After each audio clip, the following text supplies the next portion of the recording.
J'avais écouté un enregistrement de Bernard de Montréal qui disait que s'il y avait le choix entre faire des conférences en tant qu'initié ou vendre des patates frites dans un petit restaurant, il préférait vendre des patates frites. Ouais, c'est parce que ça fait bizarre parce que n'importe qui aurait pu dire, ben, fais ça, tu sais. Mais lui, ce qu'il disait, de ce que je comprenais, c'est qu'il n'a pas le choix de faire les conférences. Puis là, il expliquait qu'à la base, il étudiait en engineering pour être ingénieur. Puis là, il a bifurqué de ça, puis il est amené à faire des conférences sur le supramental au Québec, alors qu'à l'origine, il étudiait aux États-Unis. Donc, lui, il disait qu'il était comme manipulé là, pour en venir à ce point-là là, par les forces. Quand souvent, là, on pense qu'on n'a pas le choix, là, c'est justement parce qu'on s'est fait mettre ce pensée-là pour nous forcer à accomplir une programmation. Donc, on a plus le choix qu'on pense. Donc, Mais c'est paradoxalement, parce c'est que, intéressant ce que tu dis, parce qu'un des paradoxes, c'est de se faire dire qu'on n'a pas le choix, mais si on nous dit ça, c'est parce qu'on a le choix, parce que sans ça, on ne pourrait pas en remettre en question le choix. c'est ça. Parce que comme pendant un bout, Sergio Poirier me parlait de ce qu'il pensait qui serait sa dernière épreuve à lui. OK. Puis moi, à un moment donné, j'avais dit, s'il t'envoie la pensée que c'est ça la dernière épreuve que tu vas avoir, tu peux être sûr que ce sera pas ça. Puis finalement, c'est pas ce qu'il pensait qui est arrivé. Fait que je me méfie bien gros de tout ça, genre j'ai pas le choix. Mhm. Des fois, il y a des affaires, oui, je le sais, j'ai pas le choix. Tu sais, pour vrai, parce que là, c'est mécanique, puis tu sais, c'est fait que c'est comme ça. Mais il y a d'autres affaires, des fois, que je pourrais, puis qu'il me vient l'idée que il me vient la pensée, j'ai pas le choix, là je questionne. Là. Je me questionne, même je vais remettre ça en question. Genre, est-ce que vraiment j'ai pas le choix? Est-ce que c'est une défaite que je me donne? Tu sais, c'est un peu comme ben, j'étais malade dernièrement, puis là, j'avais Mhm. du mal, fait que dans ce temps-là, bon, le contact, il est facile, on dirait. Parce que, bon, puis finalement, ce que ça me dit, moi, ça m'a dit dès le début ce qui se passait, mais je le croyais pas. Puis finalement, ça me dit, ben, si t'endures encore tant de temps, ben, tu vas être correct après, puis bon. Mais t'as le choix. Puis j'ai choisi d'aller me faire injecter des antidouleurs. Mais c'est pas, tu sais, quand tu doutes que tu as le choix, c'est parce que tu l'as des fois le choix, mais quand tu penses que t'as pas le choix, en tout cas, c'est bien C'est spécial, mais ça va tout le tordu. temps nous amener à nous montrer qu'on est faible, puis Ben, puis ça donne l'impression qu'on, justement, on est comme des victimes de forces qui nous échappent ou qu'on est victime de complots. l'affaire dès qu'on est victime, des fois c'est vrai. Si au sens où tu l'observes, puis tu le vois que t'es victime, puis tu le vois, c'est même pas une pensée ou une réflexion ou une conclusion ou c'est même pas une opinion, c'est la réalité. C'est pas pareil que quelqu'un, par exemple, qui, je suis victime de ci, je suis victime de ça. Puis il est tout le temps en train de construire dans sa tête, il de remarcher ça, puis se mettre dans le rôle d'une victime. Ça, c'est un manque d'identité. C'est un manque de conscience. J'en ai vu du monde qui était pas victime à part d'eux-mêmes, puis qui se disait victime de tout. Mhm. Mais il y a du monde qui sont victimes pour vrai, puis pourtant, ils se sentent pas victimes. Ils agissent pas comme des victimes, puis à cause de ça, c'est pas des victimes. Ou ben, c'est pas des victimes longtemps. Ben, c'est parce qu'il y C'est en une a qui affaire de peuvent perception. fabuler le fait d'être victime, puis il y en a d'autres que c'est réel, puis ce qui devient subtil, c'est de faire la distinction entre les deux. Et surtout, c'est parce que des fois, le monde, ils vont dire, je suis victime, mais oui, mais pas de ce qu'ils pensent. Mhm. T'en as qui délirent puis qui pensent que leurs voisins les haïssent, puis ouais, ils sont victimes, ils sont pas victimes des voisins. Ils sont victimes de leur propre inconscience, puis de leur propre incertitude, de leur propre... Dans le fond, tu vas avoir de l'anxiété puis du stress, puis ils vont donner des formes. Ils ont besoin d'un coupable parce que psychologiquement, ils ont besoin d'être dans un monde cohérent pour se rassurer. Mhm. Faut qu'ils identifient la source du mal. Fait que là, il Dans trouve le un bouc fond, émissaire. c'est ça. Mais c'est des mécanismes psychologiques, ça. Oui, elle a survie. Donc, quelqu'un qui va accuser, par exemple, son voisin est complotiste, Ça permet de garder son estime de soi sauve, puis de se remonter en disant moi je suis pas comme eux autres les complotistes. C'est à cause des complotistes que de la contamination que ça va mal dans le monde. Mais encore là, ça me vient un manque d'identité. Quelqu'un qui situe les choses comme ça, il n'y a pas d'identité. Il n'y a pas Dans le fond, d'identité réelle, mais lui il se donne l'identité que c'est le bon, puis l'autre c'est le méchant qui est complotiste. ben oui, mais on a été conditionné à penser comme ça, à parler comme ça. Mm. Alors qu'au fond, on est tout le temps dans le fond, souvent, on est complice du fait qu'on est victime. Tu sais, je veux dire, le monde, OK, on a été victime, nous enlever nos droits, nos libertés, gna gna gna. Pourquoi moi je me sens pas victime là-dedans?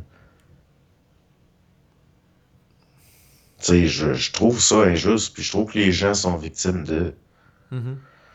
Mais personnellement, je me suis pas senti la victime de tout ça. Ben, c'est en fonction de chacun. Tu sais, il y a un adage qui dit tout est reçu selon la forme du récipient. Peut-être que tu es plus impersonnel que d'autres personnes. Ben, dans le fond, là, je veux dire, t'es victime si t'embarques. Oui, tu donnes Tu de sais, l'importance à ça. y a personne qui peut t'atteindre sans ta permission. Donc, si, Ben, ça dépend. Je veux dire, quelqu'un qui fait la guerre puis se fait tirer dessus, on ne demande pas la permission puis il peut être atteint puis mourir d'une balle. ben ouais, mais qu'est-ce qu'il fait là? Il s'est mis dans la trajectoire de la balle. Ben, c'est-à-dire que il y aura toujours un contexte que s'il y a la circonscription puis il est en Ukraine puis il est en âge de combattre, il va être obligé, il va se faire envoyer au front. Tu sais, mes deux grands-pères, il y avait la conscription, puis ils sont pas allés à la guerre. Mais il faut être rusé. Moi, mon grand-père, il avait été à la guerre, mais il avait été comme mécanicien pour réparer des Jeeps. Comme ça, il n'était pas exposé au front et aux atrocités. Ben oui, tu sais, il y a tout le temps une façon. Ça dépend de la vue que tu as, de comment tu vois. Mhm. C'est ça qui fait que tu vas être dans la trajectoire de la balle ou pas. C'est ça qui est décisif, qui fait que tu es une victime ou pas. Ben, c'est pour ça que moi, je regarde ça.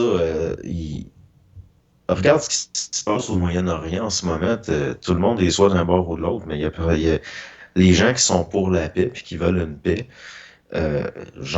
qui trouvent que les deux côtés n'ont pas de bon sens, puis que bon, ils Mhm. sont minoritaires.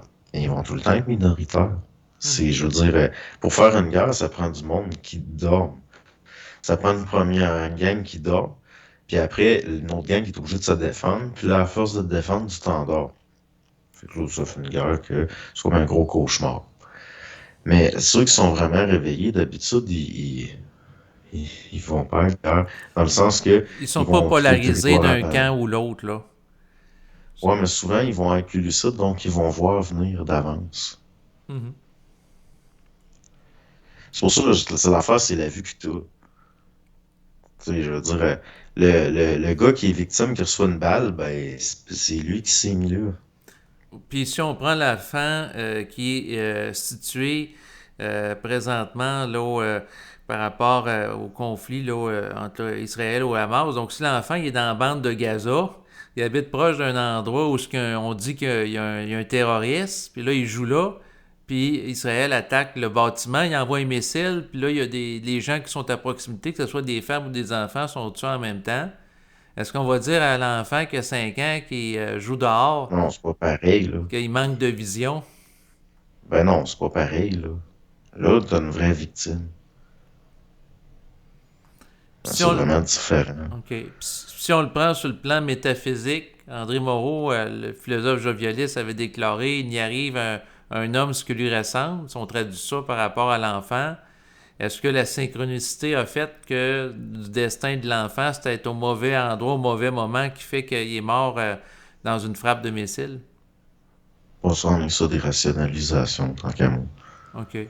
Tu sais, je veux dire, c'est comme ça fait partie de la philosophie de vouloir donner un sens à tout. Mais ça fait partie de la nature des choses, pas d'un sens. philosophique. C'est l'être humain qui est en quête de sens.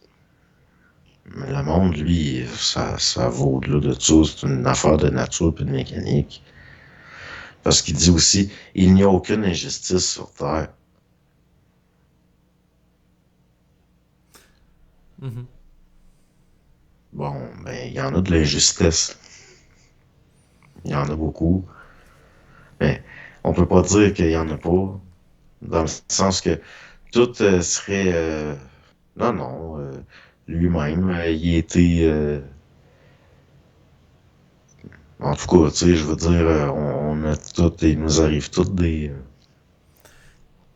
Il arrive toutes sortes de situations dans la vie d'un individu, mais la question au niveau métaphysique pour aborder certaines situations, des fois c'est intéressant d'avoir une lecture originale plutôt que conventionnelle, de tout simplement dire que ben, l'individu était au mauvais endroit au mauvais moment, mais si tu amènes un concept que, dans le fond, une synchronicité universelle qui s'opère, puis on est tous interreliés, puis à quelque part, il y a des synergies de destin, puis il y a des réseaux de connexions interpsychiques, un peu comme des neurones qui sont connectés ensemble, qui vont faire en sorte que la personne va recevoir la pensée d'être à tel endroit à tel moment, puis là, la personne, elle se fait tuer.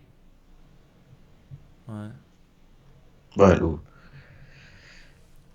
moi, je trouve qu'on se casse la tête. Parce que c'est des affaires que, tu sais, dans le fond, je le sais pas, puis je m'en fous. Dans le sens que, tu sais, je veux dire, on peut... Que Oui, je comprends ce que ça, tu veux dire. moi, je peux rien faire, dans le fond, avec des affaires de même. C'est ça, Ben, tout mais ce qui a rapport avec la philosophie en général. Puis pourtant, la philosophie, c'est supposé être l'amour de la sagesse, puis la sagesse, c'est bien vivre sa vie. mhm. Tu sais, moi, donner un sens à la mort des enfants, ça changera rien à ma vie parce que c'est pas réel. Dans le sens, n'importe quel sens que je peux donner, l'intellectualisation que je peux faire dans mon analyse des affaires, puis ça change rien au réel en lui-même.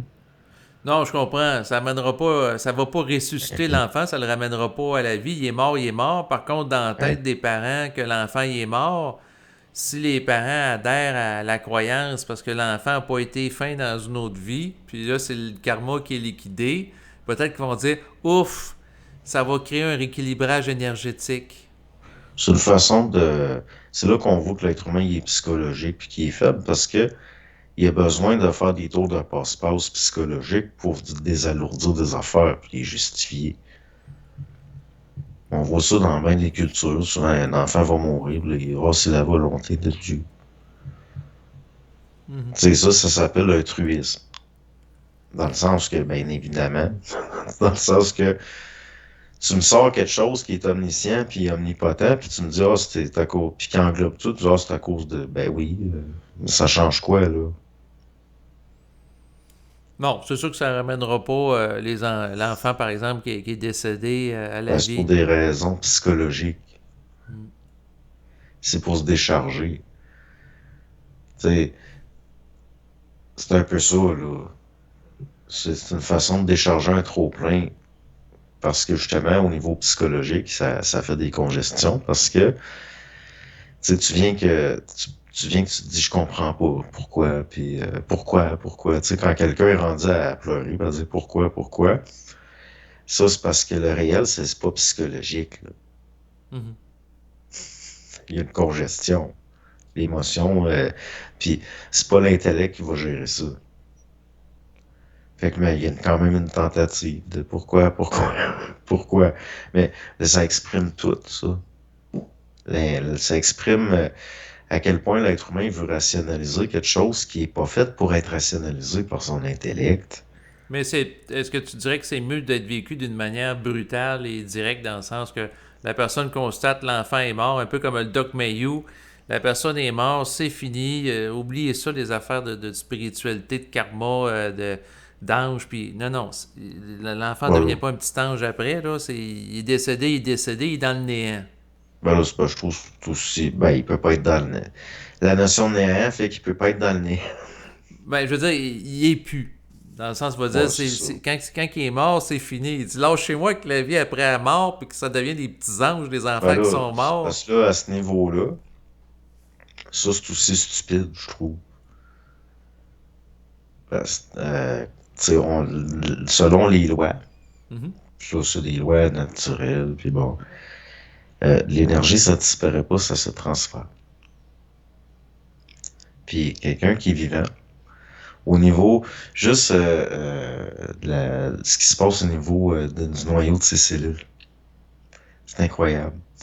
Comment que c'est très, très actif, un corps vivant, là, du cellulaire là, qui est électrifié, puis toute la patente.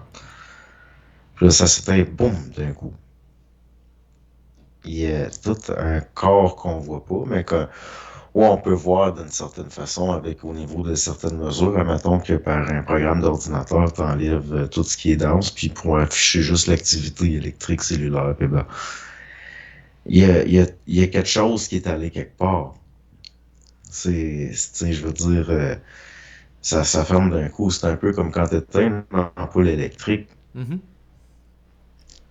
Ouais, mais il reste les photons sont pas disparus. C'est juste ça va tellement vite. Mhm. Ils sont déjà ailleurs. Ils t'ont même passé à travers sans que tu le saches. Mais là, tu sais, c'est parce que si on tombe d'un extrême à l'autre, là, Mhm. c'est aussi fou être ben, comme le Doc Mayo, là. Moi, mes yeux, ça aussi, ça de la folie.